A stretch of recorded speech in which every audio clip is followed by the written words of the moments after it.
Tichus, bonsoir. Bonsoir. Parce que vous revenez pour un deuxième festival du théâtre français en Israël. Ça se passe à partir du mois d'octobre, du 23 octobre au 1er novembre. Tel Aviv, Jérusalem, Ashdod, Natania. On va en parler dans quelques instants.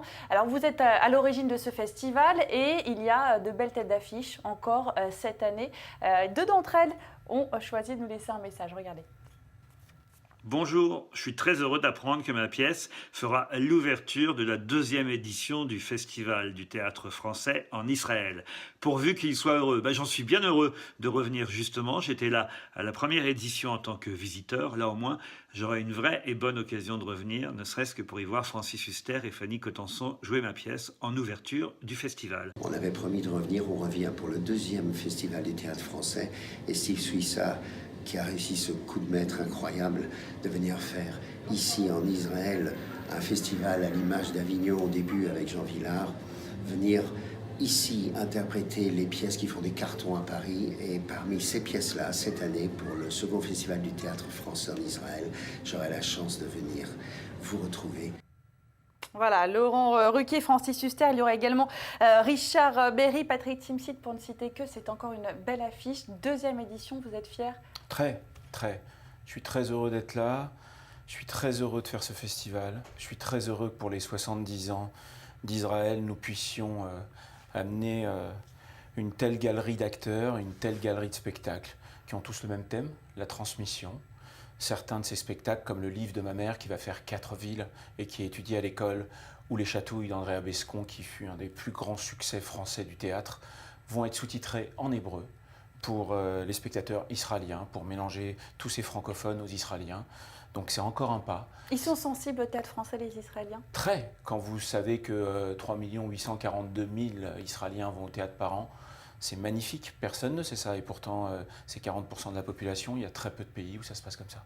Alors c'est vrai qu'il y a de belles têtes d'affiche, on l'a dit. Ça a été difficile de les convaincre, de ramener des artistes qui sont connus en France et qui arrivent dans un pays où parfois la culture et la politique sont étroitement liées. C'est toujours très difficile. C'est toujours très difficile parce que ils savent que tout ce qu'ils ont autour d'eux, leur portable, leur application, tout ça, c'est fait par un pays comme Israël, que c'est très inventif, qu'il y a une énergie folle. Après, malheureusement, on est rempli d'a priori. Donc si la culture, si le sport, si la science n'aident pas à casser tous ces barrages, si tout d'un coup, d'ailleurs c'est le nouveau nom du festival qui s'appelle Horizon, si tout d'un coup on ne peut pas se donner la main, on ne peut pas faire des rassemblements d'amour, on ne peut pas transmettre des choses, alors c'est pas la peine. Donc ces acteurs, ces artistes, ces auteurs et mon partenaire Jean-Marc Dumontet ont un courage, c'est celui de vouloir transmettre. Et vous aussi, vous voulez transmettre justement à travers ce festival. Moi, c'est mon rêve de gosse. Ouais. Je suis chez moi ici. Oui, et c'est transmettre à un public francophone qui peut être nostalgique aussi d'une culture et vous est reconnaissant d'importer également cette culture formidable. En Israël. Il y a des gens qui vous arrêtent dans la rue, qui vous disent c'est pendant les vacances de la Toussaint en France, donc on va faire des vacances moitié culture, moitié plage. Il y a d'autres gens qui vous disent mais c'est super, et puis surtout que cette année, on ferme les théâtres à Paris pour venir jouer la pièce de Laurent Ruquier. Et pour jouer la pièce de Richard Berry. Donc ces deux pièces vont être en avant-première et pour les Israéliens et pour les francophones d'Israël. Et pour Les Chatouilles, qui est une histoire dramatique d'un personnage qui a été abusé et qui tout d'un coup transforme ce drame en victoire. C'est une association de femmes qui se bat contre ce fléau, qui va organiser avec nous cette soirée. Et donc ce soir-là, il y aura les 500 bénévoles qui travaillent pour cette association et toutes les femmes les plus importantes d'Israël. Et ce sera une soirée de la femme, une soirée en honneur de la femme. Voilà. Et le 4e spectacle, le livre de ma mère, ça a été un énorme succès. Il commence sa tournée par Israël. Patrick Timsit était venu jouer il y a 4 ans déjà ici. Et le livre de ma mère, c'est un hymne à l'amour. C'est un des plus beaux livres du monde. Et ramener Albert Cohen à la maison, je pense que c'est important.